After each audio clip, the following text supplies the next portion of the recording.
ایک مولانا صاحب کہتے ہیں مجھے تو نبض پکڑ کے پتا چل جاتا ہے کہ یہ انجینئر کے اسٹیشن سے بول رہا ہے، ٹھیک ہے نا؟ کیوں کہ بھئی جب یہ ہم سے یہ پوچھتے، ویسے تو ہمیں یہ کہتے ہیں کہ جی قرآن میں فَاسْأَلُوا أَهْلَ الذِّكْرِ إِن كُنتُمْ لَا تَعْلَمُونَ، اگر تمہیں علم نہیں ہے تو اہل ذکر سے پوچھ لو، یعنی جو اس فیلڈ کے ایکسپرٹ ہیں.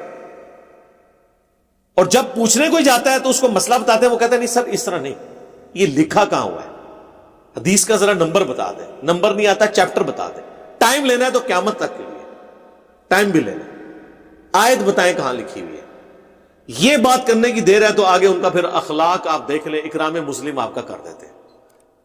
وہ ایک عالم صاحب کی ویڈیو نہیں اپلوڈ ہوئی، کہتے ہیں جی کہ میں پوری رات اس غم میں نہیں سویا کہ اب سنی بھی ہم سے دلیل مانگیں گے. سنی نے تو کبھی دلیل نہیں مانگی تھی، سنی تو سن ہوتا تھا، یعنی میں کہہ رہا ہوں تو سنی تو اپنے علماء پہ اعتماد کرنے والا ہوتا تھا.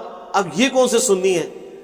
یا اللہ یہ لوگ ہم پہ اعتماد نہیں کرتے کہ ہم ان سے جھوٹ بول رہے ہیں. سر ہمیں شک نہیں، ہمیں یقین ہے کہ آپ جھوٹ بولتے ہیں، اس لیے کہ آپ کے بڑے بھی آپ کو جھوٹ بول کے گئے ہیں اور آپ پوری نیک نیتی کے ساتھ اس جھوٹ کو سچ سمجھ کے بول رہے ہوتے ہیں. کیونکہ اکثر علماء تو نقال ہیں، اسی طریقے سے نقل کرتے آتے ہیں. میں آپ کو چھوٹی سی مثال دیتا ہوں. مفتی تقی عثمانی صاحب حفظہ اللہ تعالی، انہوں نے ایک کتاب لکھی حضرت بن معاویہ کے دفاع پر، اپنے زوم میں خلافت و ملوکیت کا جواب دیتے ہوئے. وہ ہر دیوبندی اس کتاب کو پیش کرتا یا وہ پڑھے. یقین کریں ہمارا کوئی اسٹوڈنٹ پڑھ لینا، اس کے بعد کوئی تقی عثمانی صاحب کی کوئی تھوڑی سی عزت بھی اس کے دل میں تھی تو وہ بھی ختم ہو جائے گی. تو باقی تو پھر شاہی کوئی نہیں اگر ان کا یہ اسٹیٹس ہے.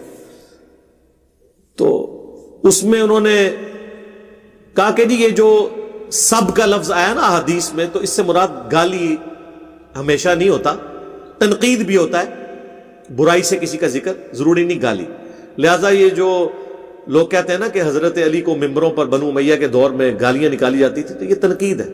ہم کہتے ہیں ٹھیک ہے گالی بھی ہو سکتا ہے، تنقید بھی ہو سکتا ہے، برائی کے ساتھ ذکر بھی ہو سکتا ہے، ایسا کوئی مسئلہ نہیں ہے. اور وہ کہتے ہیں جی ان کو رہ کے کوئی ایک روایت ملی بخاری سے، اس میں بھی کہتے ہیں دیکھیں مروان کی اولاد میں سے ایک شخص نے سال ابن سعد السعدی کو بلا کر ممبر پر کہا حضرت علی کے لیے سب کرنے کے لیے، تو انہوں نے انکار کر دیا. وہ کہتے ہیں بس یہ ایک ان کے پاس ایک روایت ہے، حالانکہ سرکار وہی حدیث مسلم شریف میں بھی موجود ہے، اور مسلم میں اس کا نمبر ہے 6229. غدیر خم سے اگلی حدیث، غدیر خم کے 4 طرق ہیں، 6225 سے 6228 تک، اور 6229 حضرت علی کے فضائل والے چیپٹر میں صحیح مسلم میں کہ انہوں نے تنقید کے لیے بلایا تو کہا کہو لعن اللہ ابا تراب، لعنت ہو اللہ کی ابو تراب پر، نعوذ باللہ. اور لعنت کے الفاظ ہیں. اب سب کا ترجمہ صرف یہ کہنا کہ جی اس سے مراد جو ہے وہ تنقید ہے، گالی نہیں ہوتا ہمیشہ، یہاں تو لعنت کے الفاظ آ گئے، لعن اللہ ابا تراب، نعوذ باللہ. اور یہ یاد رکھیے گا میری بات، بنو امیہ جب ابو تراب کہتے تھے نا تو وہ تنقیص کے لیے کہتے تھے. ابو تراب کا مطلب ہے مٹی والا. تو حضرت علی کو آج آپ کسی کو کہنا مٹی والا تو برا نہ سمجھے گا، لیکن حضرت علی نے اپنی کنیت خود یہ رکھ لی بھی تھی.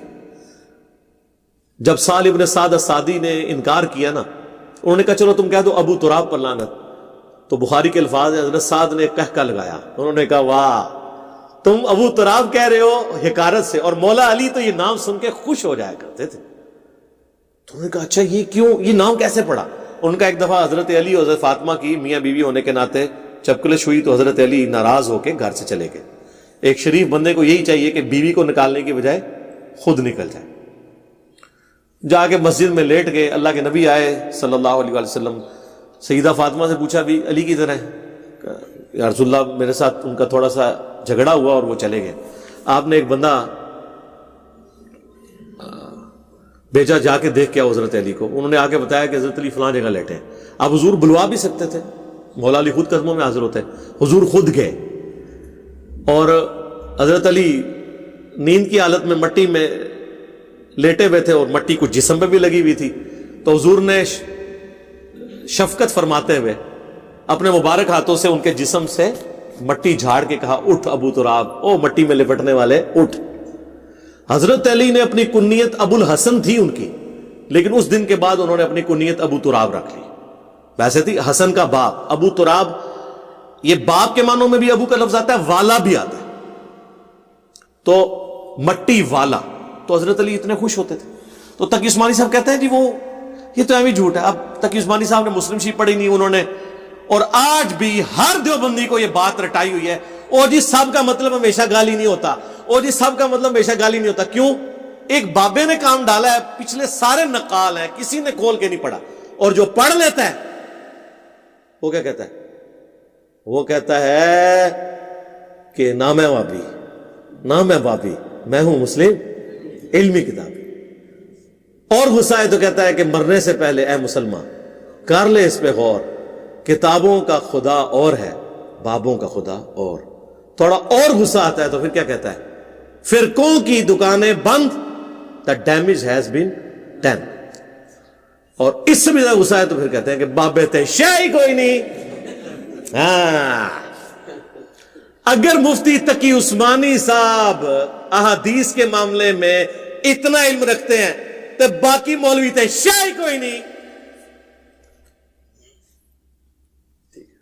وہ تو بچارے انہی کو کوٹ کر رہے ہوتے ہیں. اس لیے اوریجنل بک کی طرف جائیں کہ اوریجنل کتاب میں کیا لکھا ہے. یہ جو ہم راگ لاپ رہے ہیں نا کتابوں میں، اس لیے کہ جو بابے کتابیں آپ کو پیش کر رہے ہیں وہ ڈنڈی مار رہے ہیں.